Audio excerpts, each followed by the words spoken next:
Hello guys, so welcome to my newest video and welcome back to the channel. So today we're going to review this tank. So in my opinion, one of the best tier 10 heavies in the game, aka the IS-7. So this is actually what you get when you combine RNG and Russian bias and Stalinium. So basically this is it, yeah. Many players don't actually like this tank. I do, because I know what this thing is capable of doing to the enemy. So first of all, it has 130 millimeter gun. It is just a beautiful gun, you know. It has decent penetration. It also has APCR rounds, so you don't have to worry about not penetrating enemy side skirts like IS-7 side skirts, you know. And yes, by the way, this is one of the best side armors you will get in this game. Why? So because all of this isn't the main armor. So the main armor only starts, as you can see, at the end, at the inside end of the track. As you can see, I will show you from the other side because of these dancing guys you cannot see it at all. So as you can see, its track is very wide, and the main armor, it only starts here. So yeah, it's pretty nice armor, which is pretty spaced, as you can see. So all of this is spaced armor. I mean, it's not spaced armor, it is like it's like cupboard, something like that, you know. I have watched chieftains inside of the tank, so it's like a storage, you know, fuselage, so you can actually put some things inside. But in this game it actually acts like spaced armor. So if you hit this tank here with heat or high explosive, it won't get through. So you can actually forget it. You can actually forget doing that, you know. But what can you do? So you can actually aim for this area here between the track and this spaced armor. So it will most definitely go through if you use heat. But you don't need it, you know, because of it's actually,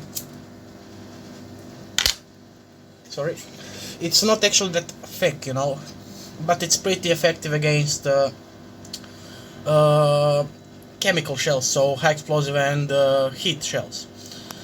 So what you want to do in this tank is to actually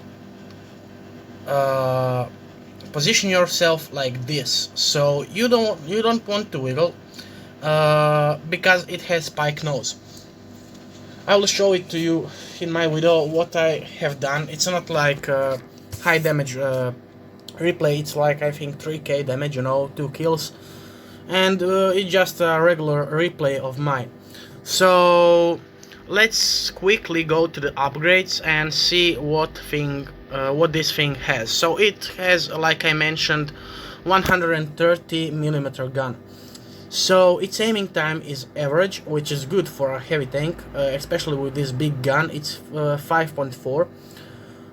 And dispersion is 0.326, which is far below any other Russian heavy tank. You know, it's in most of the cases it's like 400, I think, maybe 0.350, you know, and things like that, and it is actually below the average when you actually get provisions and equipment and everything like that.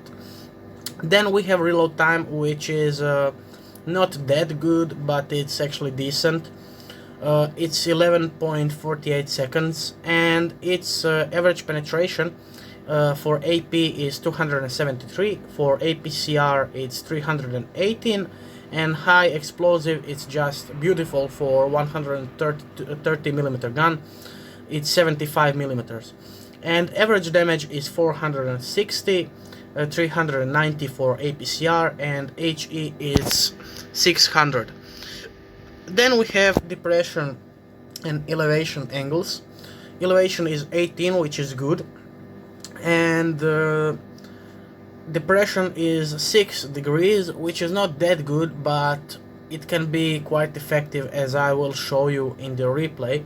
So its armor, let's get to the armor. So main armor is 240 millimeters thick on the front of the turret. Sides of the turret are also very effective and thick, as you can see, 185, and rear of the turret it's not that thin, you know, it's actually 94 millimeters.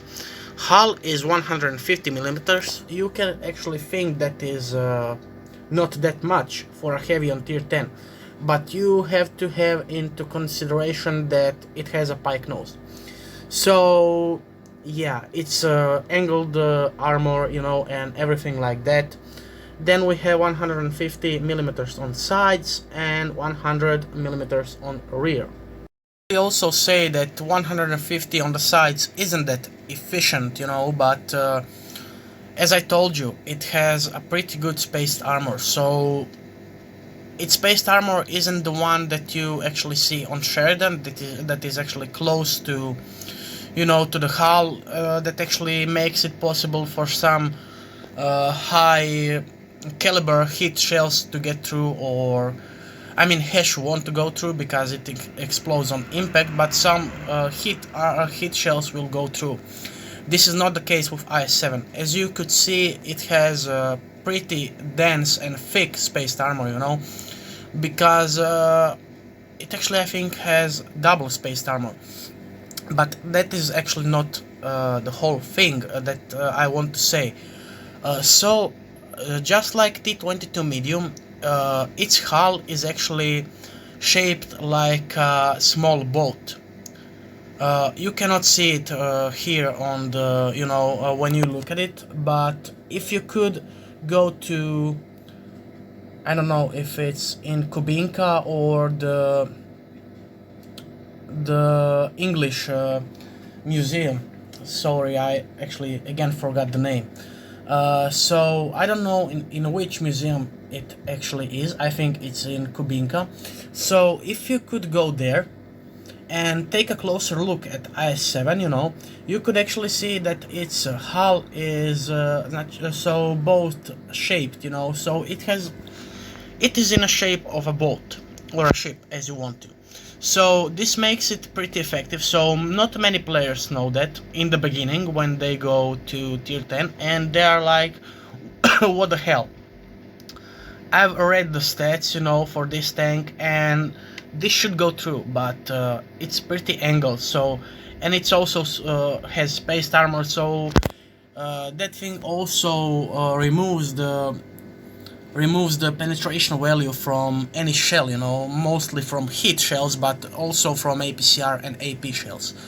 So yeah, most of the things, it's trollish, you know, most of the things won't go through.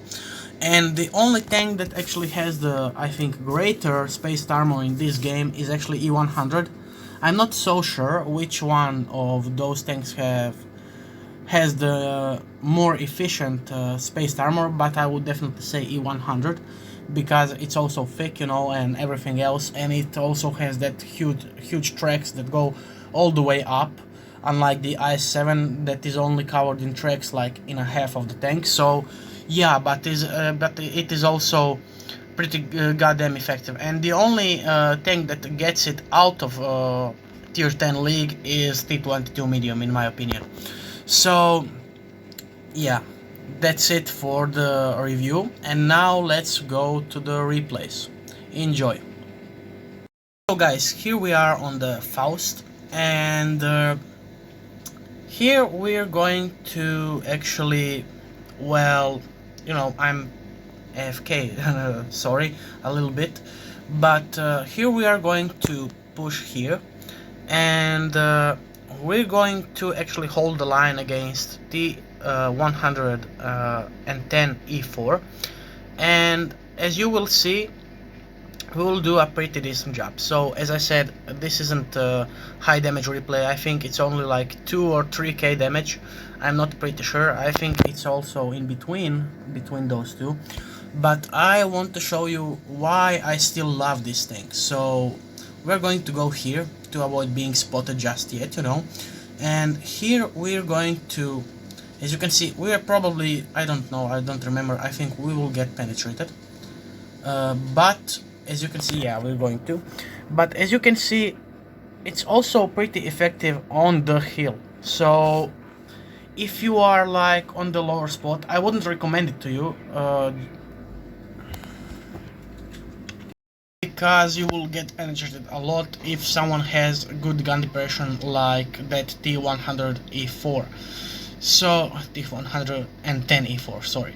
But also, as you can see, its gun dispersion, it's not that bad for a heavy, you know, and especially a Russian heavy or any Russian tank. So the only actually tanks in Russian tech tree that has actually good gun dispersion are some tank destroyers and mostly mediums.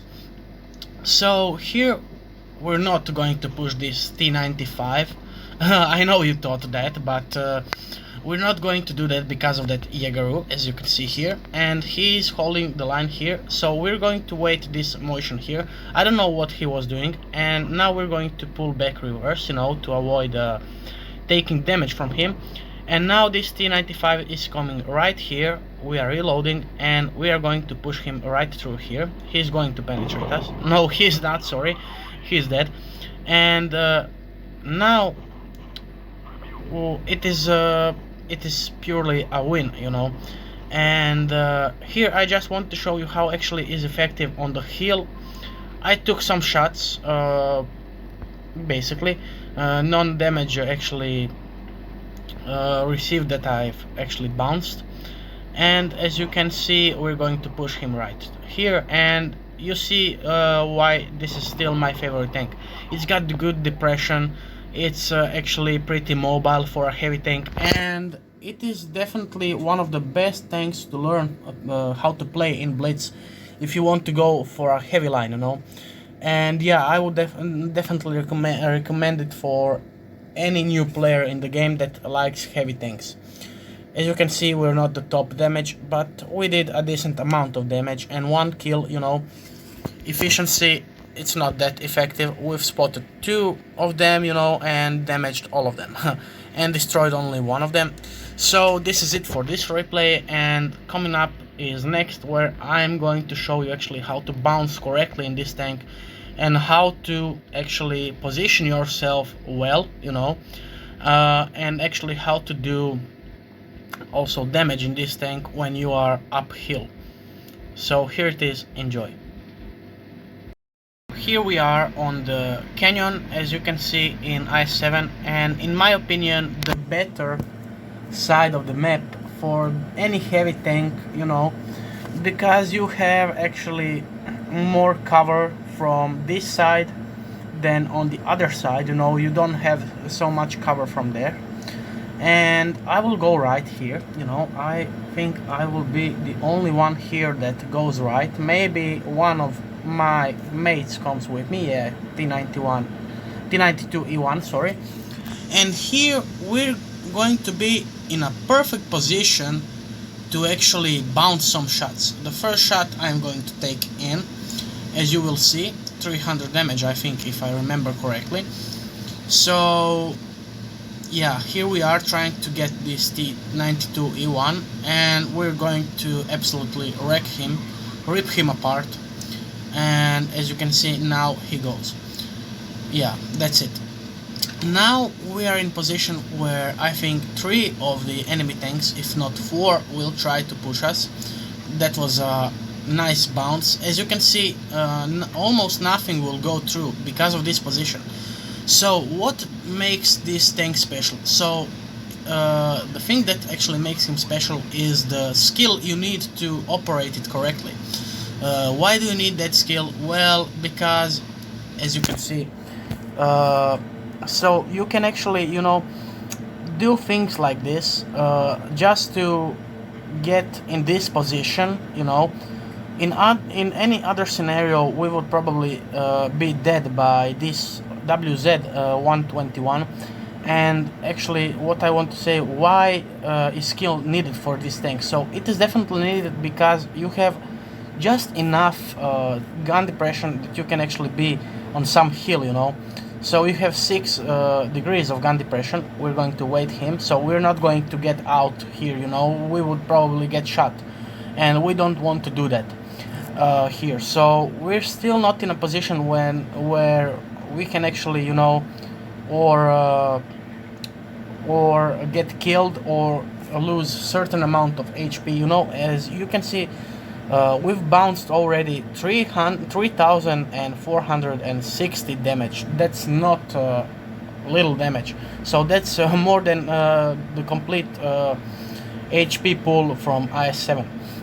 So as you can see, we're going to still hold the line here. We're going to push later, a bit later, and we're going to take him out. So we take this shot in. But what I wanted to show you in this replay, it also got nice kills and nice damage, but how to actually bounce correctly in IS-7. So you can basically only bounce in this tank in this position.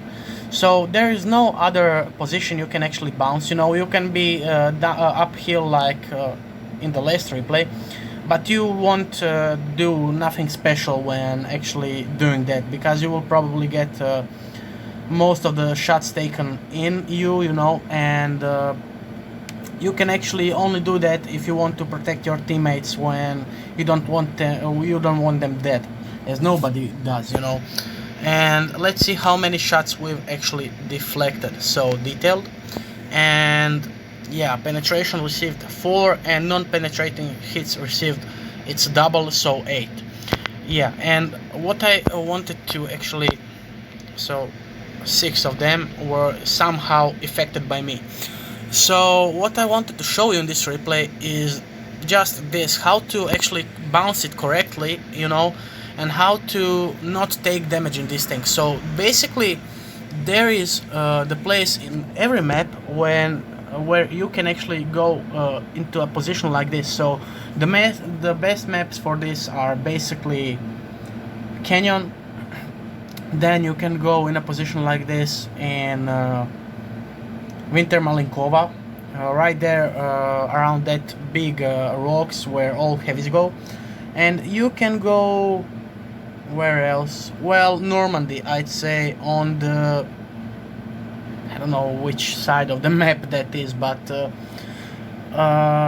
pretty much on both sides. So, and most importantly, you have to learn the skill how to, when you are like firing not from your frontal angle, but when you want to like turn your turret left and right. So you actually want to learn how to not to show your track wheels or something like that, you know, how not to show your weakness in battle. So guys, thank you for watching, and this was everything from me today. Goodbye till the next time, see you in the video, and if you liked it, obviously hit that like button and subscribe to my channel if you want more content like this, and definitely share this video because I will definitely appreciate it a lot. So, and that is basically it. So goodbye till the next time, see you in the next video. Goodbye guys.